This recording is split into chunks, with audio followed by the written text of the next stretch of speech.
pasaría si yo les digo que las imágenes que estamos viendo a continuación probablemente son, son de hace 50 años y probablemente son de los conciertos más multitudinarios de esa gran banda llamada Los Ramones, o Ramones para nosotros, como nos criaron? Claro, Bliss Kid Pop, la canción que hizo que millones de personas, dentro de los que me incluyo, agarrásemos una guitarra. Es que esa es una de las historias de mayor injusticia de la cultura popular, porque lo que estamos viendo ahí es de los conciertos más multitudinarios, porque los Ramones probablemente son de las bandas que nunca lograron vivir de lo que produjeron y tampoco de su influencia, probablemente. Y por eso estamos partiendo con esto, porque estamos con el libro que está en mis manos, No Somos Beethoven. Ahí está en mis manos el libro No Somos Beethoven de Emilio Ramón, perdón, ahí está en mis manos. ¿Por qué queremos partir con los Ramones? Porque este libro trata sobre la idea de dónde viene el punk. Y para los que no saben un poco, fue en una gira de los Ramones a Inglaterra, donde por primera vez iban a hacer su gira para ganar dinero, justo un día antes de que ellos se presentaran para su público, donde tenían fans, porque tenían más fans en Inglaterra que en Estados Unidos, nació el famoso banda llamada Sex Pistols.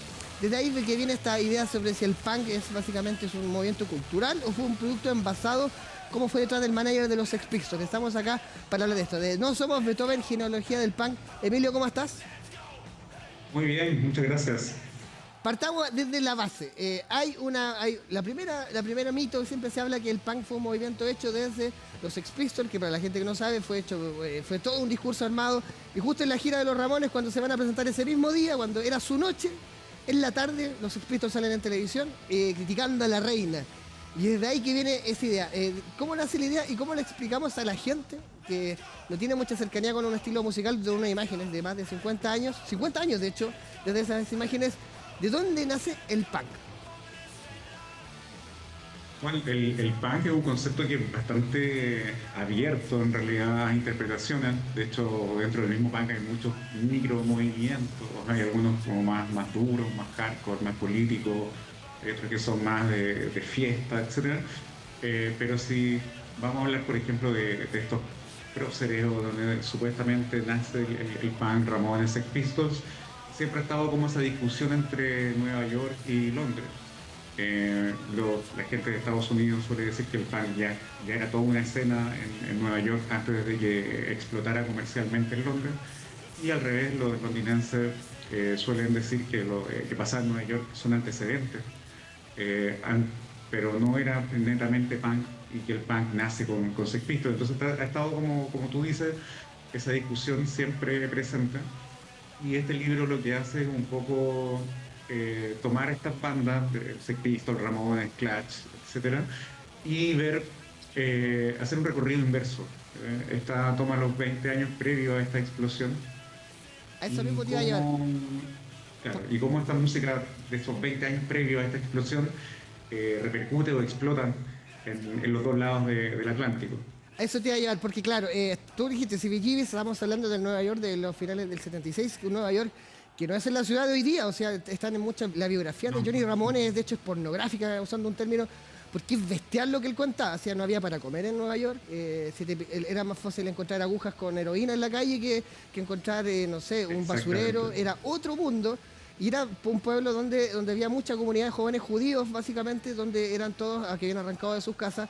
Y los mismos Ramones son el caso, y que no tenían que hacer, básicamente, amantes del rock and roll, que era un estilo que llegaba hace 20 años atrás. No sé si nuestro director, Fabián, puede mostrar ahora un video que tenemos preparado con respecto para retroceder el tiempo unos 20 años, porque el punk tiene que ver, básicamente, hoy día cuando se discute si es un producto o no. Ahí estamos viendo uno de los padres. Mira, escuchamos un poco.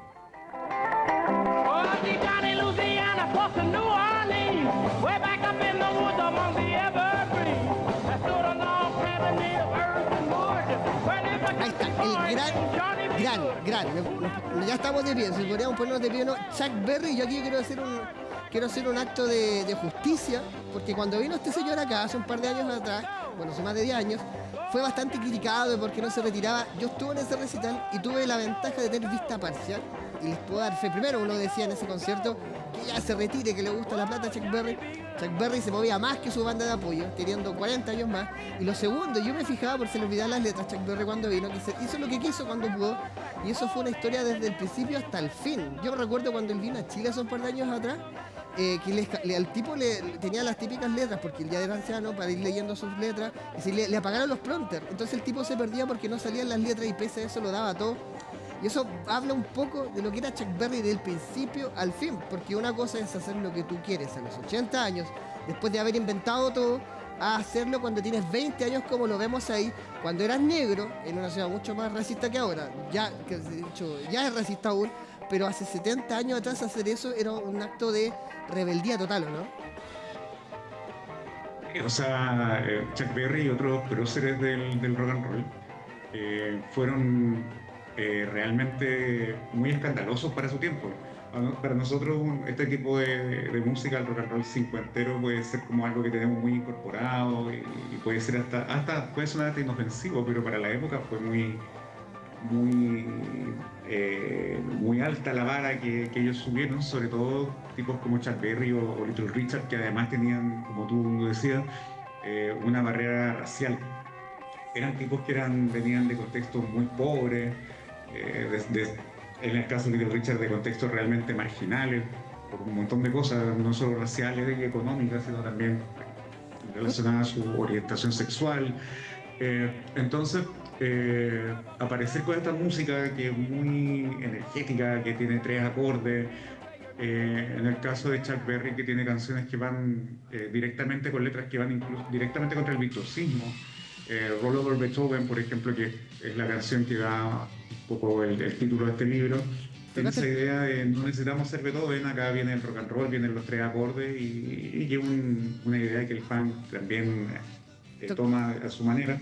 Tocaste el punto de Little Richard, que claro, es otro adelantado, y que tocaste otro punto además, porque una cosa, bueno, todavía la imagen a seguir, como la imagen como que genera hoy día dentro de la industria es ser blanco y heterosexual.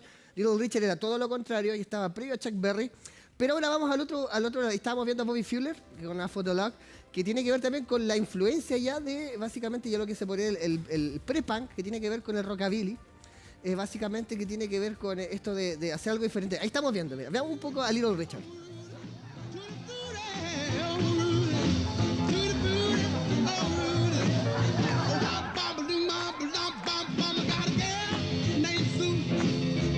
Emilio, Little Richard debe ser de los personajes culturales más subestimados, quizás debería estar más arriba, ¿no? Por toda la trascendencia que él tiene. Para muchos, claro, es la canción que escuchan tu abuelo, pero la trascendencia de lo que hace, y cada vez que uno escucha o lee biografías de otros artistas, siempre Little Richard está por encima de todo. Es de las imágenes quizás menos exploradas debido a la trascendencia de lo que él hizo y cómo lo hizo. Sí, o sea, Little Richard, él se consideraba a sí mismo como el verdadero rey y reina al mismo tiempo del rock and roll. Porque en realidad fue el que llevó el rock and roll a otro nivel.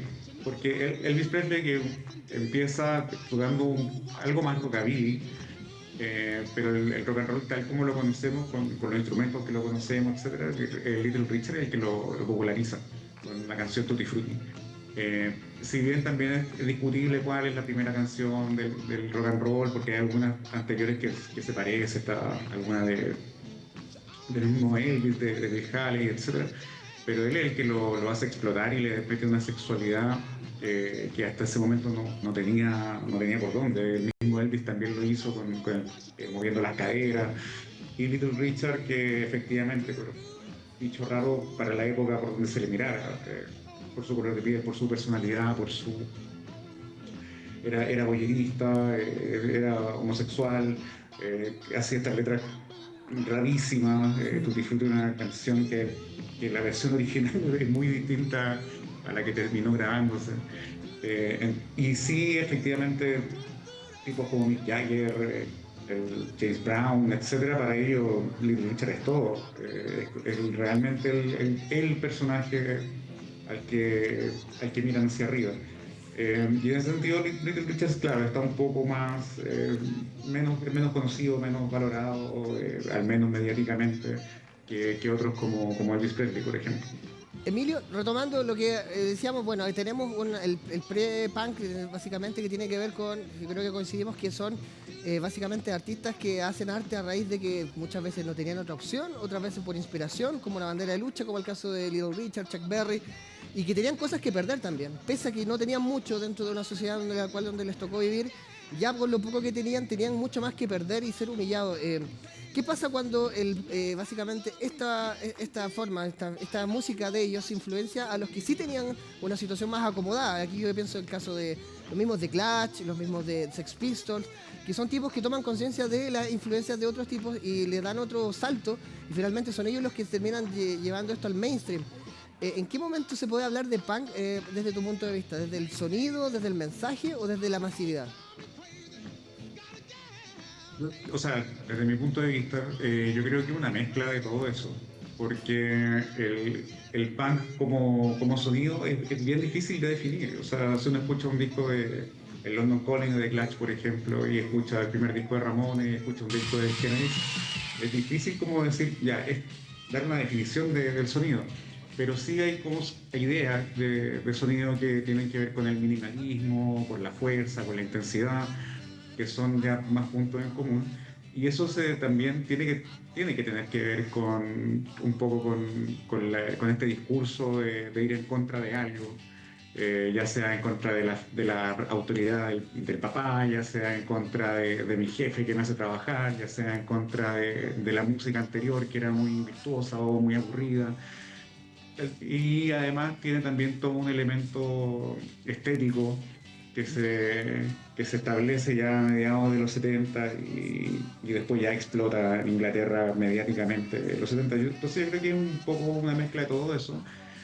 Y este libro lo que propone es que si bien en ese momento ya se habla de punk porque tiene todos los elementos sobre la mesa en una canción, en un disco, esos elementos ya venían de antes, de manera sistemática desde los años 50, después esa transformación que tienen ahí el garage rock de los 60, hasta llegar a música y otras bandas también de pocos años antes, de los años 74, 73, que si uno lo escucha hoy en día dice, o sea, ¿esto por qué no está catalogado como punk rock? Si suena así.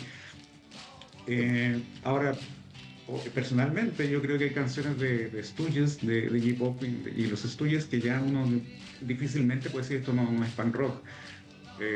Tienen todos los elementos, tienen el sonido, tienen el mensaje, tienen la actitud, pero claro, le faltaba el contexto y ese contexto llega a mediados de los 70. Igual digamos que canciones como Give Me Danger de The Stooges son más punk de las muchas cosas que están pasando. Emilio París Cerrato, bueno, ahí tenemos la imagen de Bobby Führer. Yo cuando refería al tema de que básicamente el hombre blanco, heterosexual, y lo llevó al mainstream, tampoco son generaciones y tampoco son artistas que tenían una clase acomodada, tenían, claro, mayores privilegios que alguien que ser negro en los años 50 o que ser judío y vivir en Nueva York en los 70, por ejemplo. Pero claro, tiene que ver con el hecho de llevarlo a la masividad.